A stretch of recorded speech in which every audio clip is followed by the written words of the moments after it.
You want a bite? Smoked king crab leg. Let's get it. You ready? Let's go! What's going on? So today we're going to be doing another special cook. I'm going to be doing, and I've done this before, this will be a first. I've done this on YouTube. I've done snow crab legs. Today we're going to be smoking king crab legs. Honestly, probably one of the easiest ways to cook crab in my personal opinion. And not only that, when you're doing it outdoors and you're doing it on your smoker, there's no smell inside your house. So let's get into it. I'll show you how easy this is, and then we'll draw up a special butter just for this meal. I'm just going to tell you a little secret. These are not even thawed, and they don't need to be. I've done this a few different times now. First time with king, it's not going to make much difference. King, snow, whatever. But basically, I'm just putting these on here indirect. It's going to allow these to thaw. They'll get that nice little smoke flavor from the charcoal and the smoking wood that I have in there.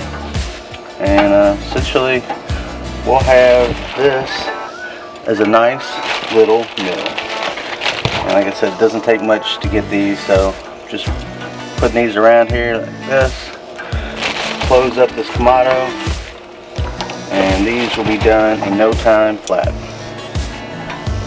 20 minutes usually, around 300 degrees. Stay tuned.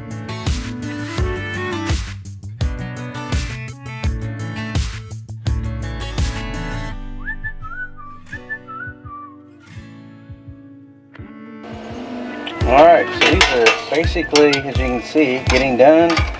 Still a little bit of water residual in them. Just dropped one. That's great. I'll have to pick it up. But yeah, just going to flip these over real quick. Nothing too crazy. Get these over, the smaller ones over here. And then, yeah. Color on these look good already. Certainly look forward to how these taste.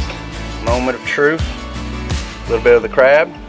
And some clarified butter with some smoked paprika.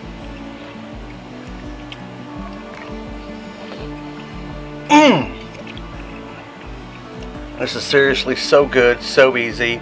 Hopefully you'll try this at home as well. Don't forget that subscribe button and obviously hit those notifications. A lot more fun cooks coming up in the near future. We'll be getting back to some more experiments as well. So as always, good cooking, and thanks for tuning in.